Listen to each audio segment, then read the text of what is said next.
Hello everyone, welcome back to another War and Order video. This is Dragothien here, and last time we did a video, we explained in the Star Palace which constellations you should go after if you're in an infantry mage setup. I had some requests for a cav archer setup version of that video, so we're going to go ahead and do that today. I also want to talk about maybe some of the differences and when you should think about maybe switching to a cav and archer setup.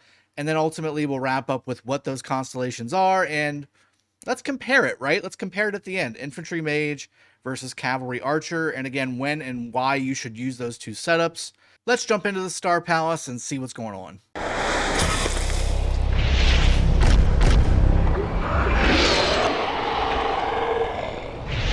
All right, everyone, we're in the Star Palace, and again, this is going to be for archer and cavalry type players. So if you're focusing heavily on increasing your stats and your damage and your health and all that good stuff for cavalry and archers, this is going to be the guide for you. Now, we did infantry mage earlier, and I explained kind of why most people start playing the game using infantry mage, and we went over what star constellations are best for that setup. Let's go over what cav and archer looks like, and then we're going to talk about what that means for you, why you should do that, what's the big deal behind it, and ultimately is it a better option or maybe a not so good option versus your infantry mage setup. So first off, we have Ares here. Cavalry attack, that's a star. Cavalry HP, that's a star. Angel attack, endgame angels are very strong, that's a star. And then damage reduction for cavalry, again, you're going to be using cavalry. This is really one of your best star constellations right off the bat if you're a cavalry archer player. This is going to give you 4 out of the 5, giving you stats or some kind of a bonus to your setup. And then the 5th one, obviously reducing stone cost of building. Nice little economy bonus, but again, it's not really, not going to help you in battle, but just kind of take it for what it is and go with that. The next one here is going to be Taurus. Again, very strong for cavalry and archers. Specifically cavalry, you have cavalry HP, cavalry attack, and then damage increased against cavalry. So if you're going up against a player that is also using cavalry, that's going to be a bonus damage for you against them. If you're using some infantry as well, that will give you a bonus on that second tier. And then another economy-based skill here, reducing the iron cost for building. So again, this one's more of a 3-star in my opinion. Cavalry HP, cavalry attack, and damage increase against cavalry. Very, very strong there too. Not the best one, but it's a mid-tier constellation. I prefer Ares over this one so far. Let's talk about Cancer. So Cancer here, again, you have Archer HP, very strong. You have Cav HP, very strong. Archer attack, increasing the damage of your Archer units, very strong. And reduces damage taken from archers against your opponent. So if your opponent is using archers against you, Cancer star constellation will go ahead and reduce the damage that you receive from those archers. So very strong. So this is again a 3-4 star constellation. That's very, very strong. And again, the fifth option slot here is reducing the food cost while researching into college, which is again, bonus, but not helping you from a battle standpoint. So Cancer is probably my number 2 when it comes to bonuses that you're going to be getting for your cavalry and archer setup.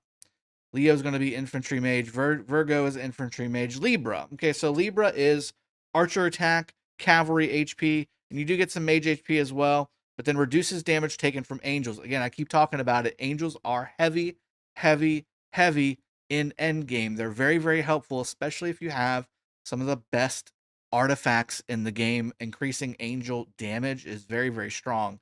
And when you pair that up with archer and cavalry, Libra starts to become a very, very strong star constellation. In the early to mid game, Libra's again that mid tier. You're getting a couple bonuses here and there for archers and cavalry. Also, your recruitment speed's kind of nice on that 5th slot there, but nothing really crazy. I think this is again until you hit the end game of War and Order and you're really starting to do all those end game PvP battle stuffs. This is going to be a mid tier constellation, but as you get to that end game, you're going to be really, really strong. Scorpio is Angel Mage Cav. Sagittarius, this is another pretty decent one as well. Archer attack, number 1. Archer HP, number 2. Archer damage, number 3. And reducing food cost for building, good generic economy bonus. And then they throw infantry HP in there in the 2nd slot as well. I think that the one thing you really want to focus on here is archer damage. It's not a pre-stat formula item, it is post stat, meaning if you're causing a raw number of damage, the archer damage bonus here is going to go off of that number, the red number that hits your target above the actual fight. If you're doing it from a pre-formula battle where you're talking about attack, defense, health, those types of things, those are factors inside of the formula inside the game that go into causing what the actual damage number is.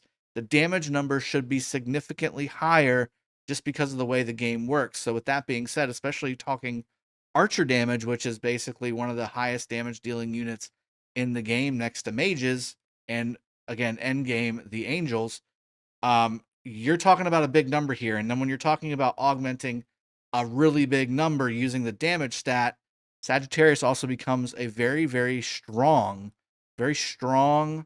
constellation inside of the Archer Cav meta when it comes to rounding out all of your stats.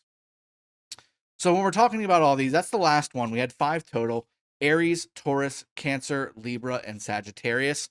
We actually had some really strong ones here. Again, Aries being one of the strongest right there. You're getting 4 out of the 5, giving you bonuses during battle. Again, Taurus, Cancer, and Libra. There's second to top tier for Cancer maybe, and then Taurus and Libra are the mid tiers. Sagittarius is another top tier one just because of the fact that you have 3 stats being augmented. That's very powerful for your Cav and Archer formation, but also the fact that Archer damage is one of those 3 that's very strong, is going to give you a big bonus when you're talking about just raw damage output. When you're fighting other players, fighting PvE, doesn't matter. It's going to help you when you're getting set up. So with that being said, what does this mean for your Cav Archer setups versus your Infantry Mage setups? Well, again, the last video I showed you, Infantry Mage has a very strong Star Palace setup. There's quite a few constellations that are very good for you when it comes to doing extra bonus damages, extra bonus stats for infantry and mages. On the Cav and attacks, the Cav and Archer standpoint, I think that the constellations are maybe a little bit less than the infantry mage when it comes to the actual stuff that you're getting battle-wise. However, the actual stats that you are getting from those constellations, to me, are of more importance because you're getting more of them. You're getting more stats, more everything. You're getting more everything. There's 3 top tier, in my opinion, constellations for Archer and Cav versus infantry and mage. I think there's only 2 for infantry and mage. I pointed out Capricorn, and I pointed out Aquarius as the top 2 for my infantry mage setup. If you go back to Sagittarius, and again, all the other ones, there's 3 out of the 5 that are, to me, top tier, giving you bonuses to damage, bonuses to at least 3 or 4 heavy stats for Archer and Cav. To me, in my opinion, Cav Archer may be the way to go when it comes to just raw bonuses that you get from the Star Palace. Not to mention, it really synergizes with a lot of the artifacts that you'll see in the game. And we'll talk about a few of them down the road in other videos, but I do want to talk about maybe a couple of these, like the Leviathan. Again, this is a purchase-only artifact, but it is one of the strongest in the game. And the reason is because what I talked about before, damage. The damage augment is what it's giving you. It's raw stuff. It's not stats for a particular troop. For instance, again, you have the second star here giving a raw attack boost. You have reducing damage taken from mages and archers on this artifact, which is, again, damage reductions. That's the end game number getting reduced. It's not a formula factor or anything like that. 11% for mages, 14% for archers at level 1. Level 1, that's insane. And then you have 5-star troop damage. That's all troop damage. It doesn't matter if it's Cav, infantry, mage, or archer, or angel. It's all raw damage bonuses. And then the 6-star is an HP boost for all troop types. It doesn't matter what troop type it is. That's one of them right there. You have Apollo's bow as well. Archer attack bonus. Damage increased against angels, which I said very strong end game is angels. You have also cavalry HP and raw troop damage. That's the numbers that you really want to focus on. So these end game artifact pieces is what you're going to be going up against other whales or other spenders in the game. You want to be prepared for those things. You need to be maximizing all your bonuses for your troops. That starts with the Star Palace. It starts with your equipment, and it certainly starts with your artifacts. I will go into other videos here and talk about some of the best artifacts that you can get in the game so that you can have a goal as you're growing your account.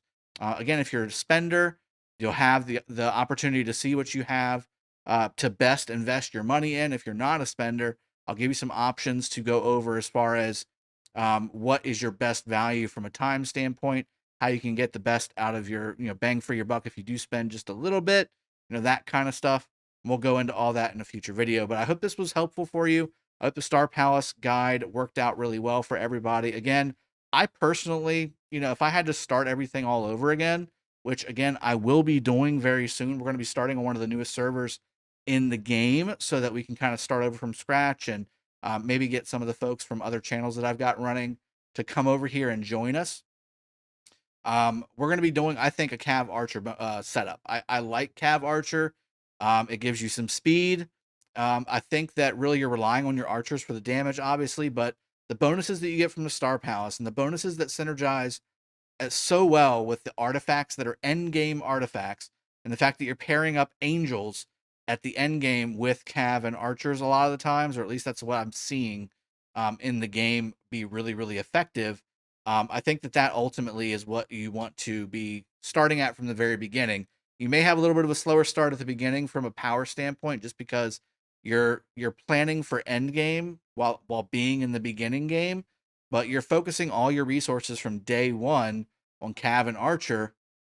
You may end up in the long run being way better off as long as you can survive that early to mid game when you're talking about trying to find a good alliance, a good guild, playing those elite adventures, those elite wars, getting into the void wars, doing all those things, right? So hope you enjoyed the video. I'll see you guys next time. Cheers, have a good one, and take care.